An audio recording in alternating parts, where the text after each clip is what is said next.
Assalamualaikum warahmatullahi wabarakatuh. Shamarka funi kabajamtoota daawwattoota Ashaan Dakkadirtu. Egaa kabajamtoota daawwattoota keenya har'a studio keenya keessa deemaa haasaa jira jechuudha. Egaa hojjettoota keenya wajjin maaltu akka hojjetamu akkamitti akka hojjetamu ogeessi keenya mootu dandeettii isaaniitii fi hojii isaanii hunda isin agarsiifna jechuudha. Egaa kabajamtoota daawwattoota keenya akkuma argaa jirtan kana stooriin keenya as keessallee iddoon hojii keenya kana fakkaata. Ogeessi keenya mootu yaada adda addaa yaada hojii kana irratti mootu tokko tokkoon yaada isinii kenna jechuudha.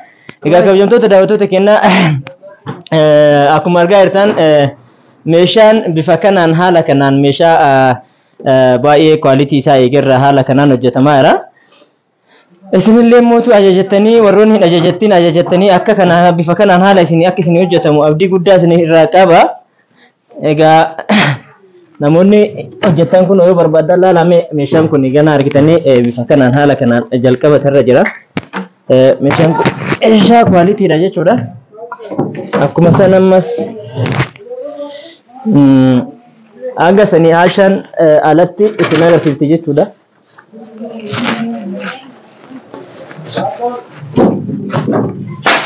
Jibriil akkamitti ogummaa MDF kan hojjechuu kun maal fakkaata? Assalamualaikum warahmatullahi wabarakatuh. Ayo karena bang.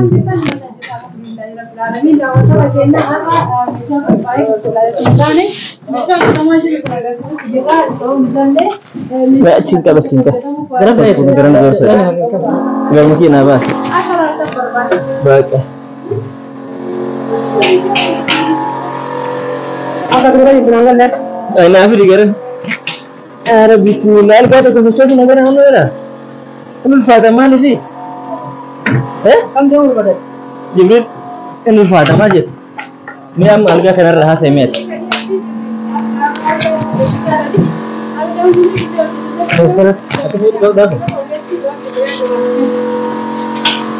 Assalamualaikum warahmatullahi wabarakatuh. Kabajamtoota daawwattoota keenya nuti amma meeshaalee dhuman agarsiisaa jirra waan ta'eef meeshaalee dhuman kana irraa waan agarsiisuu barbaanne fi meeshaalee kana keessa duuba isaa maal isaa waan biraan jala akka kala jedhee abbaan booda dhiqqoo yaadan dhiyeessineef osoo dhumatiin osoo qalamiin qabin meeshaa dheedhii agarsiisaa jirra. Wanti meeshaa dheedhii kana agarsiisnee fi gaafa qalamii dhumatee qalamiin qabbamee geeffame duuba isaa kana hin beekamu.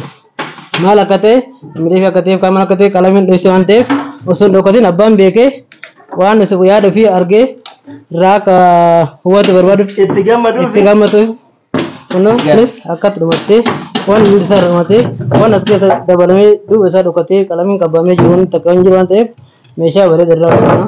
Meeshaa sadarkaa tokkoffaa isaa kan eeggate irraa jechuudha. Egaa ogeessi keenya bifa kanaan haasa'anii jiru haa galatoomanii itti aansuudhaan immoo ammallee meeshaalee biroo isin agarsiisna jechuudha. Egaa kabajamtoota daawwattoota keenya akkuma argaa jirtan kana soofalleen asumatti hojjetama jechuudha. Egaa soofaan immootu akkamitti hojjetama eessatti hojjetama warri jettaniif immootu meeshaa baay'ee quality ta'erraa bifa kanaan isin hojjetama jechuudha. Akkuma argaa jirtan kun soofaa bifa kanaan ogeessi keenya hojjetaa jira.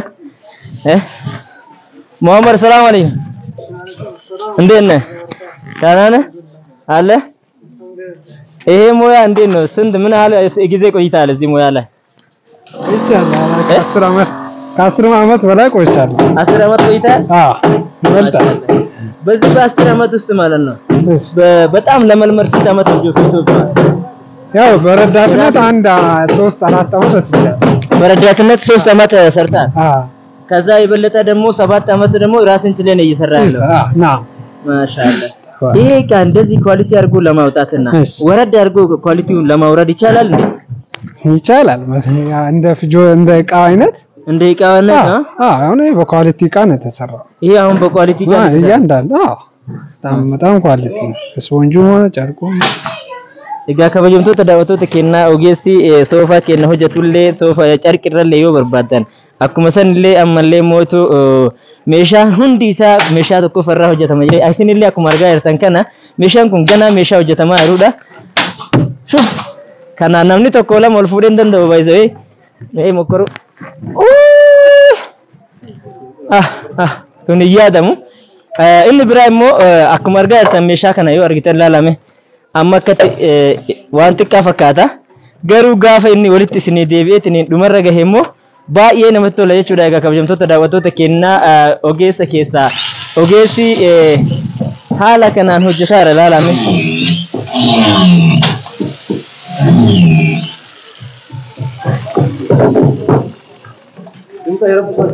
Arab shanu Omar Kongo bela saudara. Egaa kabajamtoota daawwattoota kennaa haala kanaan meeshaa hundarraa ifa kanaan isinii hojjenne ogeessi akkana jiru yookiin immoo walitti waan kana rukutu kabiraati. Ogeessi immoo deebisi immoo finishingii kana hojjetu kabiraati. Isaan kunillee isaan ogummaa ofii danda'anii raddaati tokko malee deeggarsa namaa malee nama hojjetanidha. Kanaan mootu akkuma argaa jirtan kana nu bira dhuftanii wanni isin dhabdan tokko hin jirtan isiniin jecha affeerraa kenna ashan immoo waan isiniin jettu yoo jiraate isinii dabaltee ani dhumarratti salaam isiniin jedha. Hayyee daawwattoota kennaa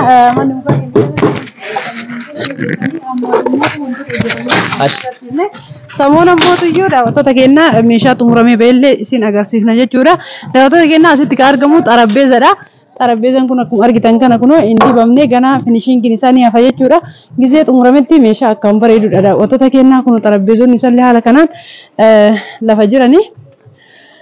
Kana fakkaatan kun daawwattoota kennaa kadir akkuma jirutti jiru taa'ee jira. Gaafa xumurame immoo akka meeshaa bareedudha daawwattoota kennaa kun kana fakkaata haalaniin kwaaliti isaa eenyu hojjannee jechuudha daawwattoota kennaa. Kuno haala kanaan meeshaa akkam bareedudha. Yeroo xumurame immoo meeshaan abbaa hunda namni hunduyyuu meeshaan isaa adda addaan viidiyoo irraa hojjetama jechuudha. Ammaaf garuu meeshaa nama hedduu walitti qabnee bakka tokkotti isin agarsiisaa jirra. Haga nama viidiyoo kennan wajjin turuudhaan share like subscribe gochuun akka hin irraanfatamne isin jenna daawwattoota kennaa. Nama tokko lama osoo hin taane nama hedduu ta'anii kunoo ajaja keessan baasuudhaaf ogeeyyii hedduu fi namoota finishingii hojjetan nama hedduu qabannee asitti qopheessineerra jechuudha daawwattoota kennaa. Namoonni ariitiidhaan meeshaan kiyyanaa hojjetamu jettanillee akka ariitiidhaan isin keessummeessinuuf itti qopheessinee meeshaa kana eegalle jechuudha daawwattoota kennaa. Kunoo magaaziinaa garagaru kana keessatti hojjetamaa halluu garriin isaa kana fakkaata. Wanta barbaadan online irraa gadi buustanii akka barbaadan xalabachuu dandeettanii diizaayinii isin barbaadanii fi faashinii isin barbaadanii hojjannee isin dhiyeessuun kun gahee kenna jechuudha daawwattoota kennaa. Share like subscribe gochuudhaan Aashaa Indaka Dirtuuf jajjabeessa isin jedha. Aashaa Indaka Dirtuuf bira dhuftanii wanti isin dhabdan tokkollee hin jiru isin jechuu jaalladha daawwattoota kennaa. Agaruma viidiyoo kennan hojii turuu keessaniif guddaa galatama ammaan garuu. Egaa kabajamtoota daawwattoota kennaa odoo isin wajjin yeroo dheeraa haasaa oolle hin eefannu jechuudha. Maaliif egaa jaalala isin nuu qabdanii fi kabajni isin nuu qabdan nuuf birallee akkasumatti jira jechuudha.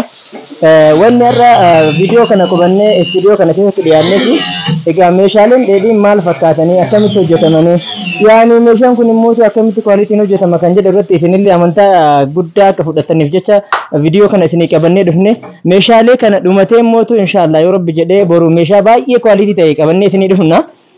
Jechuun isuma kana farnichariidhaan jechuudha. Meeshaa kana bichaa miti meeshaalee mana keessaa barbaannu yoo jettan dhuftanii suuqii kennaa wanni dhabdan hin jiran.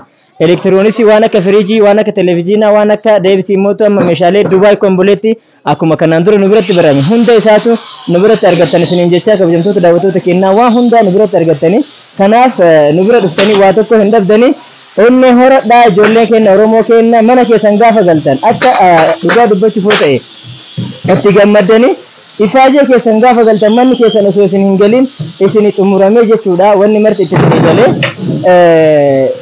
isinillee gaafa galtan fuulaan mana gammachuutti akka galtaniif nullee tattaaffii fi abdii guddaan hojjenna. Yeroo baay'ee meeshaan kun yeroo hojjetamu jarbaa isaa duuba isaa kana jechuudha. Kaameraamaaniin keenya argisiisuu danda'a. Waan akkanaa kana ittiin dhayaa waan qallaa tokko itti dhayaa faayisitti wanno inni maal jedhama inni qallaan sun? Kun MDF jedhama inni qallaan sun maal ni Suuppidii kan jedhamu tokko itti dhahama jechuudha. Kwaalitii haga kana hin qabu. Kanaaf kabajamtoota daawwattoota kennaa kanaan godhamuun isaa osoo kufeeyyuu meeshaan kun homa tokkoyyuu hin ta'u jechaadha.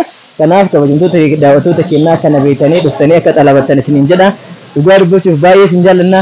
Warroonni chaanaalii kenna kanaaf haaraa taatan subscribe gochuun gama chaanaalii kennaa akka dhuftan viidiyoon kenna immoo yeroo hunda akka isin bira gahu mallattoo daawulli mul'itii akka tuqxan isiniin jedha.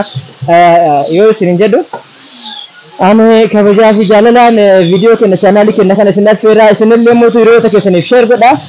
Warroonni lakkoofsa bilbilaa kenna barbaadan duwwaa 977 lakkoofsa bilbilaa kenna mootu fuula iskiriinii chaanaalii kenna irratti isin laxxafna. Assalaamu alaykum wa rahmatullahi wa barakatuh.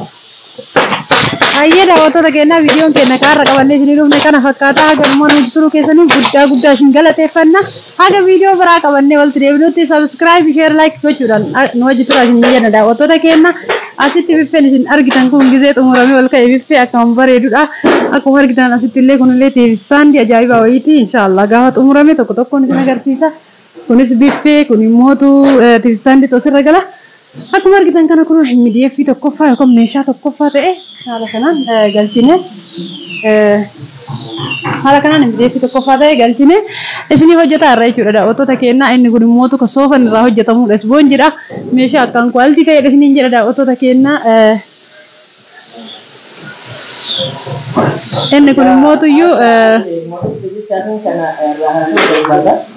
maaliif fakkaate egaa ani dura channel yaada kiyya xumuree ture yoo ashan fidde itti na deebifte ani wanni asirra haasa'u keessaa inni kuni soofaa masqamacaadha jechaadha.